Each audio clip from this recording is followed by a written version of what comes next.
Quarter ফাইনালে ওঠার match. অপেক্ষাকৃত দুর্বল স্লোভেনিয়া নির্ধারিত সময়ে কোনো গোল করতে দিল না পর্তুগালকে। অবশেষে পর্তুগিজদের সামনে সুযোগ এলো। অতিরিক্ত সময়ের 105 মিনিটে পেনাল্টি পেল তারা।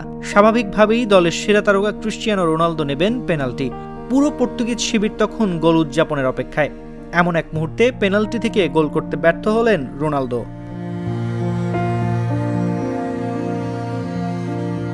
তার জোরালো শট ডান দিকে ঝাঁপিয়ে পড়ে ফিরিয়ে দেন স্লোভেনিয়ার গোলরক্ষক জান ওব্লাক। ম্যাচের শেষ মুহূর্তে এসে এমন সুযোগ মিস। রোনালদো যেন নিজের চোখকেই বিশ্বাস করতে পারছিলেন না। রীতিমতো কান্নায় ভেঙে পড়েন 5 বারের ব্যালন ডি'র জয়ী এ তারকা। শিশুর মতো ফুপিয়ে ফুপিয়ে কাঁদতে থাকা রোনালদোকে এসে জড়িয়ে ধরে সান্ত্বনা দেন তার সতীর্থরা।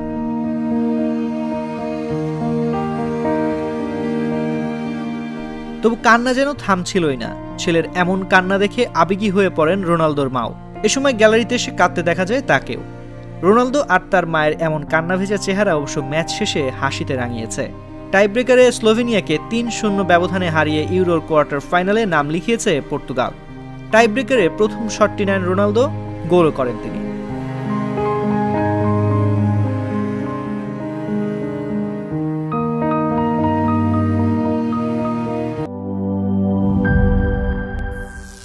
করিম চাচা, আপনার প্রিয় মানুষদের কখনো বিপদে ফেলতে চাইবেন না স্যার। তাহলে আমাদের বিপদে রাখা কি ঠিক হচ্ছে?